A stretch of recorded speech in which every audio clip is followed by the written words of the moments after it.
It's 8 o'clock.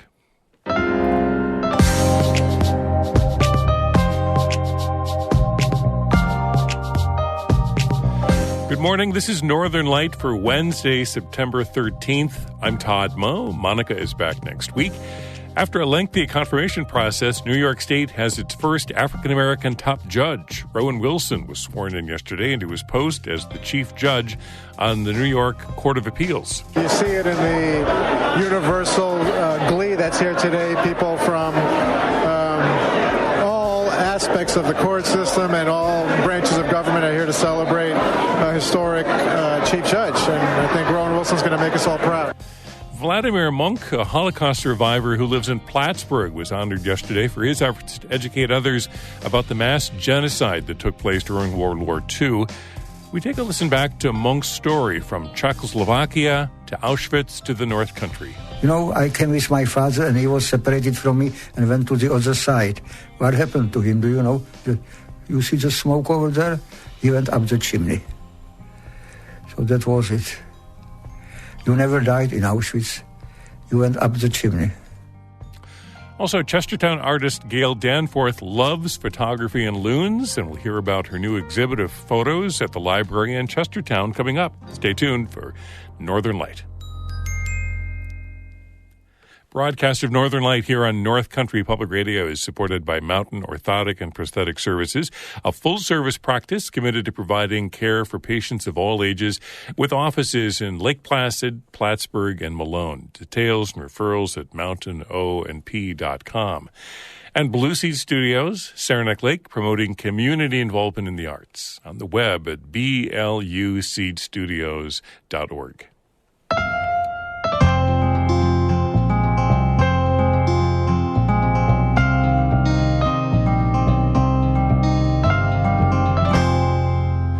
This is Northern Light. I'm Todd Moe.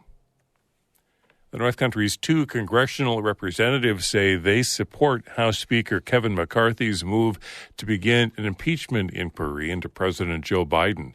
North Country Congresswoman Elise Stefanik says she's supported the idea of the investigation since this summer. Stefanik said in a statement she thinks the investigation, quote, will prove to be the biggest political corruption and criminal scandal in our nation's history, unquote. Congresswoman Claudia Tenney also said in a statement she is determined to hold President Biden accountable.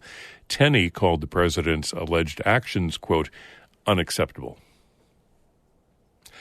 The state's first African-American chief judge was inducted into his post yesterday. As Karen DeWitt reports, the ceremony was the culmination of Governor Kathy Hochul's lengthy struggle to win confirmation of a new top jurist.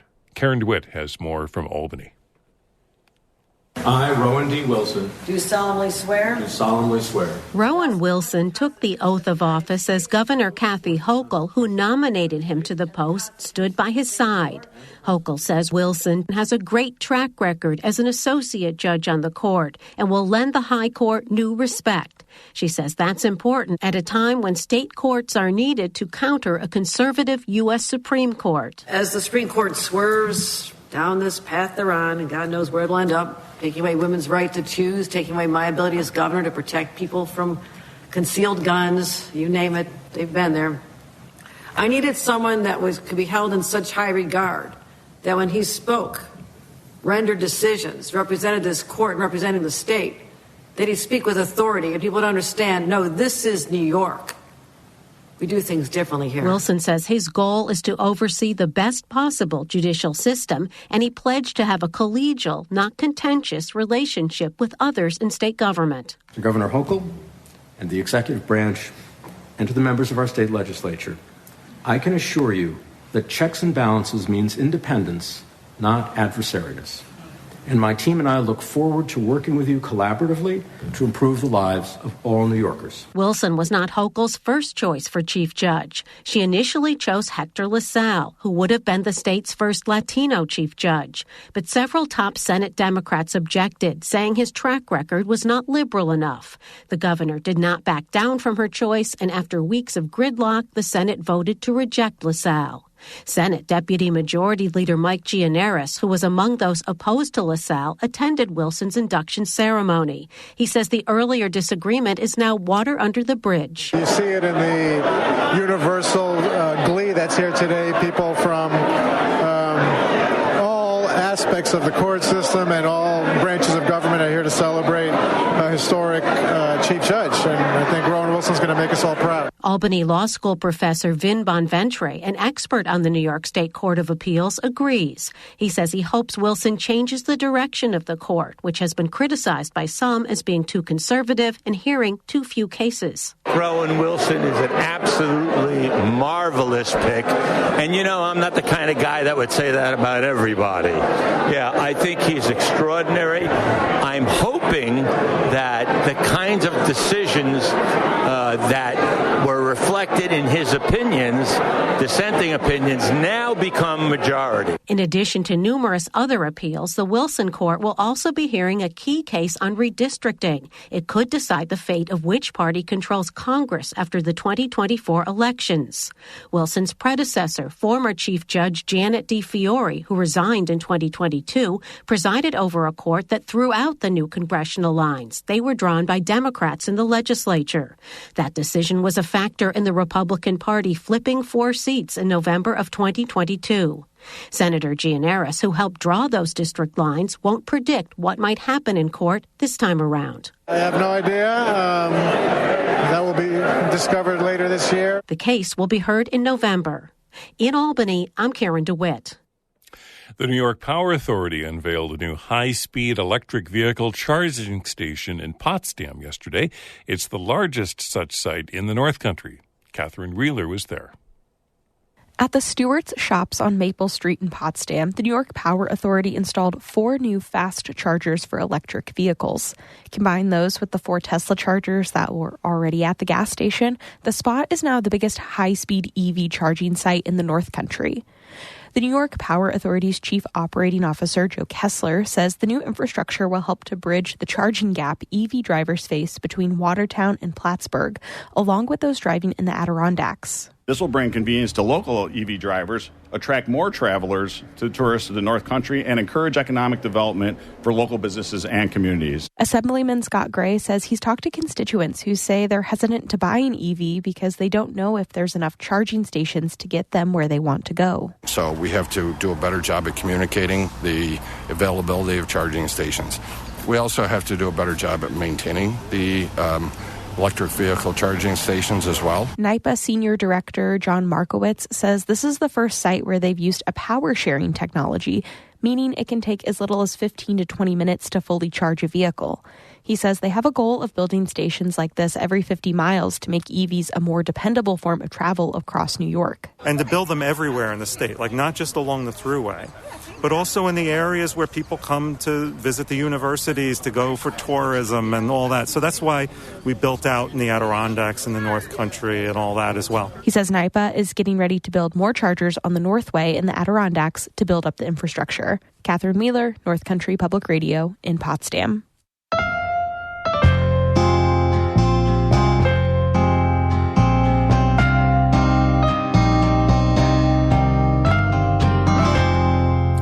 St. Lawrence County's public health director is resigning. Jolene Munger's last day will be January 31st, 2024. WWNY reports Munger started as the county's interim public health director in March 2021 and was appointed to the position in April of last year. In the statement, Munger didn't say why she was resigning or what her future plans are. The county says it will begin looking for a replacement soon. The St. Lawrence County Board of Legislators approved a resolution on Monday that will let 12 and 13-year-olds with a license hunt for deer. It's part of a state pilot program that lets the young hunters go out under the supervision of an experienced licensed hunter who's at least 21 years old. The state's rules require counties to independently adopt the law. The 12 and 13-year-old hunters may only use a firearm, muzzle-loaded firearm, or a crossbow. It doesn't allow them to hunt bears. Before before the junior big game hunting program began in 2021, New York was the only state that didn't allow 12-year-olds and up to hunt. State lawmakers extended the pilot program to run through 2025. Plattsburgh International Airport will add direct flights to Orlando, Florida at the end of November. Breeze Airways will offer trips to Orlando International Airport on Tuesdays, Thursdays, and Sundays. The introductory fare is $59 one way for travel by April 30th of next year. Plattsburgh Airport Director Chris Craig said in a statement that 150,000 passengers have flown in and out of the airport over the last year. He said the new Breeze Airways service, quote, will ensure even more travelers will be coming through Plattsburgh, end quote. Allegiant Air currently offers flights from Plattsburgh to Sanford Airport near Orlando and other destinations in Florida. Get more news all the time on our website. Visit us at ncpr.org.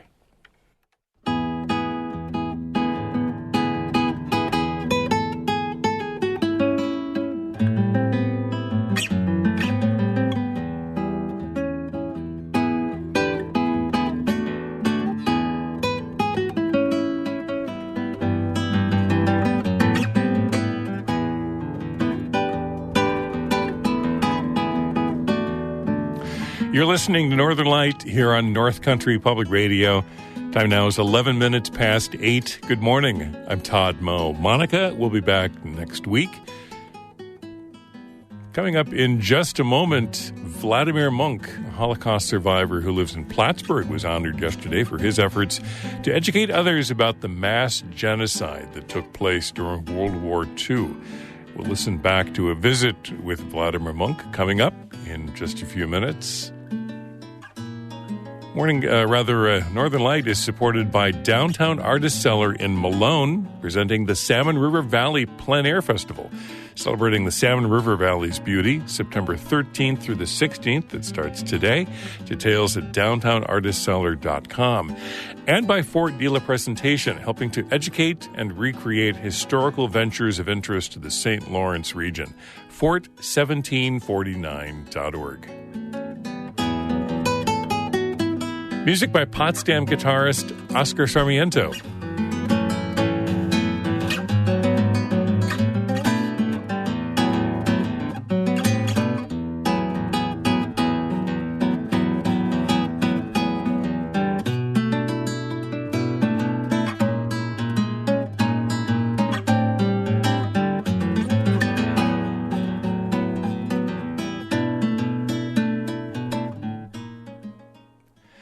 A Holocaust survivor who lives in Plattsburgh was honored yesterday for his efforts to educate others about the mass genocide that took place during World War II. Vladimir Monk received a Louis E. Yavner Award from the New York State Board of Regents at the Lake Forest Senior Living Community where he lives. Monk, now 98, was a SUNY Plattsburgh professor for more than 20 years. He says most of his students didn't know he was a Holocaust survivor until late in their courses or late in his career. They realized when we finished everything that I was a little bit special. Not too much, but a little bit special. Regent Roger Catania said over Zoom that after Monk retired, he and his late wife Kitty would visit local schools to share their Holocaust survival story. Dr. Monk would bring forth artifacts from his time in the concentration camps, including a yellow star, allowing students to bear witness and even touch the tattoo forced upon him during his internment at Auschwitz-Birkenau concentration and extermination camp. Emily Russell spoke with Vladimir Monk back in 2020 before he returned to Auschwitz for the 75th anniversary of the camp's liberation. She brought us this story. When I pull up outside Vladimir Monk's apartment in Plattsburgh, he waves at me through his living room window. Nice to meet you, too. Wow, it's a strong handshake. Monk is a small guy. He's got a gray goatee, and when he smiles, you can see it in his eyes.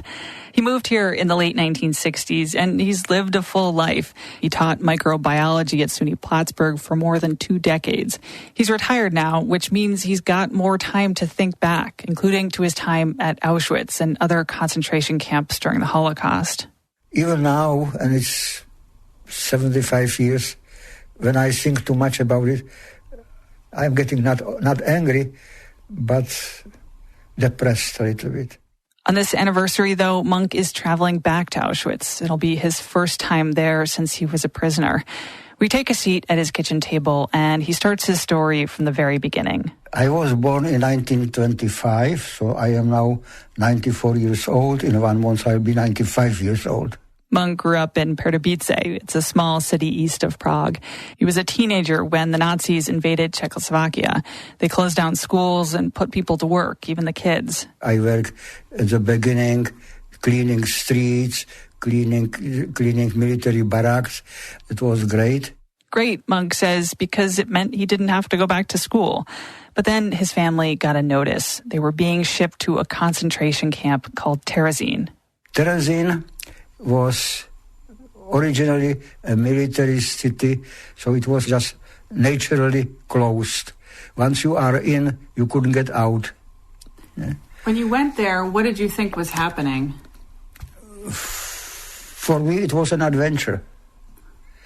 I was 18 years old, and living in the normal city, like in Pardubice, for Jews and especially for young Jews, was really like being in concentration camp, because you were not permitted to attend theaters, movies, sport events, nothing. Remember, for most of his teenage years, Monk lived under strict Nazi occupation. At the time, most Jews and much of the world didn't know what was coming, that the Nazis were building gas chambers that would eventually kill thousands of people at a time. At Terezin, Monk had a job. He got a girlfriend. His mother worked as a cook and his father had an office job. He now knows that his father fought to keep them all there, safe at Terezin for more than 2 years. I really don't know what my father was doing there, but the fact is he protected us from being sent to Auschwitz earlier. Eventually, though, that day came. Monk and his father were put on a train. He says they didn't know where they were going until they got there. And I saw through the window Auschwitz-Birkenau. He knew it was bad there, but he hadn't heard about the gas chambers. He got off the train and got in line with the rest of the prisoners. Nazi soldiers told Monk to go one way and his father the other. Later on, Monk asked his neighbor at Auschwitz about that moment. You know, I came with my father and he was separated from me and went to the other side. What happened to him, do you know? You see the smoke over there? He went up the chimney. So that was it. You never died in Auschwitz. You went up the chimney. His mother, Monk later learned, met the same fate. Just a few months later, the Soviets liberated Auschwitz. It was January 27th, 1945. I was happy. Really, I was not thinking about my parents too much. Why? At the time. I don't know. You have to take care of you. I mean, you know, the change of just trying to escape, and no one cared about me. I mean, if I died there, and many people died at the time, no one knew when they died, who they are. Monk had survived while millions perished. He knows he's lucky to be here today, but Monk says since that day, he's tried not to look back too much. They are people, their life practically ended with concentration camp. They are survivors, but they never got over it. Yeah, I am a survivor, but I try to live normal life. Monk went back to school. He got a master's and then a PhD, and he got married. Remember that girlfriend he had back in Terezin? He shows me a photo of her. That are us in 45 in the fall. Reunited. Monk is standing, smiling beside Kitty, the woman he'd be married to for 66 years. These are us in 49 when he got married. Wow. Kitty died a few years ago. Monk says what convinced him to go back to Auschwitz for the first time in 75 years is what he lost there. You are thinking of all your relatives from time to time. I try not to think, but you think about it. The Holocaust is a painful part of his family legacy. He didn't have any siblings, but Monk did have a lot of aunts and uncles and cousins. They all perished in the concentration camp. So for me, it's like going to the family cemetery. Still, when he really pictures himself there for the anniversary ceremony at Auschwitz on Monday, Monk closes his eyes and shudders at the thought. Emily Russell, North Country Public Radio, Plattsburgh. Emily's visit with Vladimir Monk first aired in January 2020. Monk's journey back to Auschwitz was the subject of a documentary titled Return to Auschwitz, The Survival of Vladimir Monk. It won a regional Emmy earlier this year.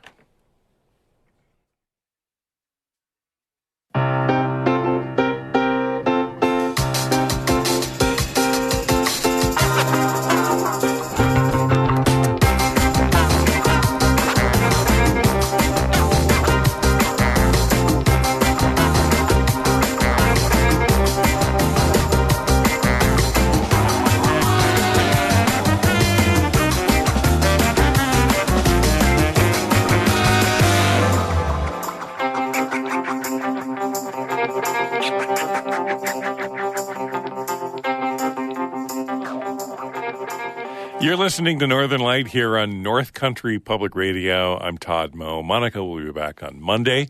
Coming up in just a moment, a Chestertown artist shares her love of loons, a new exhibit at the library in Chestertown. Also join us for more of Morning Edition coming up at 8:30. We've got clouds and rain showers in the weather forecast today. Highs this afternoon near 70 and light winds out of the south, lows in the 50s overnight tonight. Tomorrow, partly to mostly cloudy with highs in the low to mid 60s and light winds out of the southwest. So a little cooler tomorrow. Friday, partly to mostly sunny, a high near 70. And then for the weekend, to this point, Saturday and Sunday, partly cloudy skies, highs in the low 70s, light winds out of the southwest. Right now, clouds and 63 degrees here in Canton. The town of Chester Public Library invites you to an exhibit of loon photographs by artist Gail Danforth this month. The show, Loons in the Adirondacks, also features information about loon conservation, behaviors, and natural history. Gail talks about her photos at a special exhibit reception this Friday, and experts from the Adirondack Center for Loon Conservation will give a presentation during a reception Friday afternoon from 3:30 to 5 in the library's Rupland Gallery. I caught up by phone with Gail Danforth, who told me the story of how her sons encouraged her to take up photography and how that hobby led to a love for loons. My love for loons was, honestly, I'd been on the lake for a number of years and never had seen a loon. And that one summer, there were these two loons they were just like diving down deep in the water and then like stretching their heads up to the sky. And I just started taking shots, not knowing what they were doing. And so when I went back home, I Googled it, learned more about them, and decided, okay, I bet you there's going to be some chicks on the lake. And lo and behold, one 4th of July weekend, I was kayaking and found the pair with two chicks. And I thought, wouldn't it be fun to each week go out around the same time, like say every Tuesday, and just take a picture of their growth?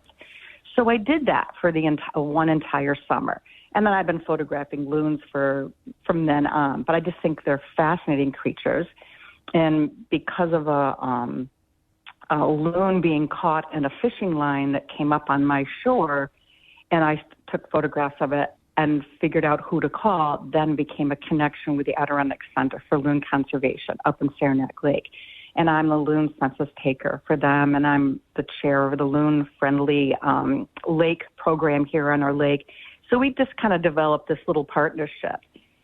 So when the library opportunity came up, which, by the way, it's a wonderful little gallery inside this very wonderful, small but amazing library in Chestertown, I thought to myself, because it was approached, how about the loons? I was like, well, how about we make it educational? It is a library. So we started putting our heads together, and we came up with a series of photos and educational panels. And so on Friday afternoon, the coordinator, the education coordinator for the center, will be there to field questions and walk people through my photographs and using her educational panels that she had created.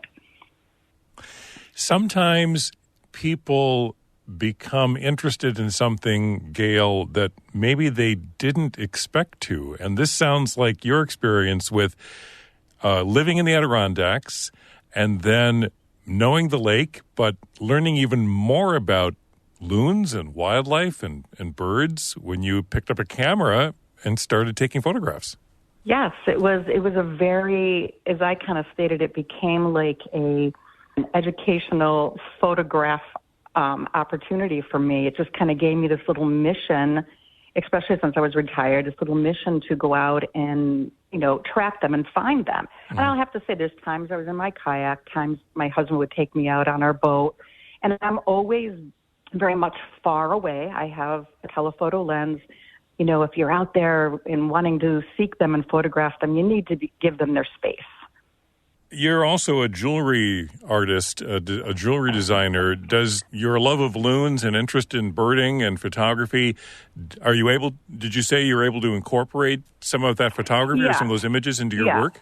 So I've made bracelets and a lot of earrings and pendants. And again, what I do is I hone in on one section of the photo and design a piece of jewelry around it. And it was my late mother's idea who said, well, these are really pretty, Gail, but no one's ever going to know that it's a photograph. You need to give them a picture, a small picture of what originally that was your photo. And so every piece that I make either comes with a little matted card or an actual greeting card that a lot of people buy them as gifts. Do you have a favorite photo or a favorite piece? And maybe that's an unfair question, but I know you've taken a lot of photos, but was there a moment or was there a photo that you're maybe most proud of? It's funny because I'll have favorite photos at different times. Uh-huh. But I think my favorite one is actually of a loon that has both babies on its back. It's kind of funny, actually. It makes me chuckle when I see it because it was the mom and dad loon will carry the chicks on their back. It's not always the mom, so I don't know which one was doing it at the time. And the one parent was holding the two chicks, and then the other parent was coming with a fish in its mouth.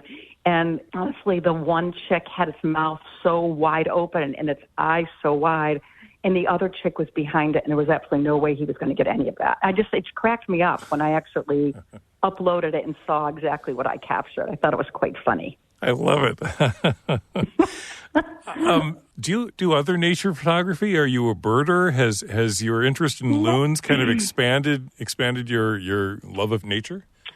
Well, I mean, it's when I think of nature too, I think of trees and flowers and butterflies and all sorts of things, but basically just loons. We have an eagle's nest on the lake, and I just really have no interest.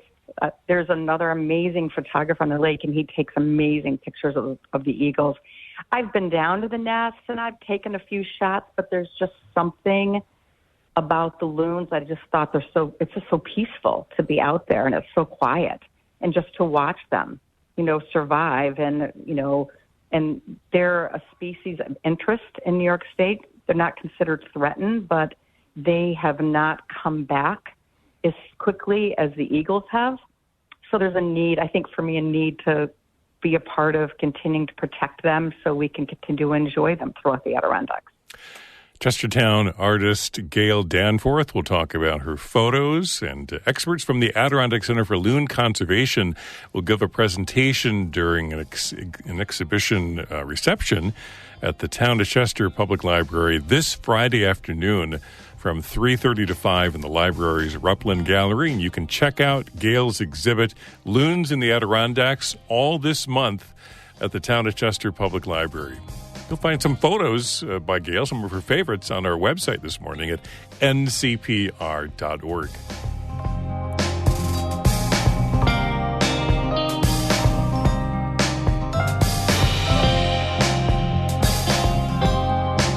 That's it for Northern Light for this Wednesday, September 13th, but stick around for more of Morning Edition coming up in a moment. Hey, Jam Crackers. Dan Bergwin, Peggy Lynn, Dan Duggan, they've got a concert coming up this Friday night, 7 o'clock at the theater at the Vic in Paul Smith's. For tickets, check out paulsmithsvic.org. And Dan Duggan continuing his Hammered Dulcimer workshops at Tawny this autumn, September, October, November for beginners and past beginners. Check out Tawny's website for more information, tawny.org. Thanks for listening. I'm Todd Moe. Be well.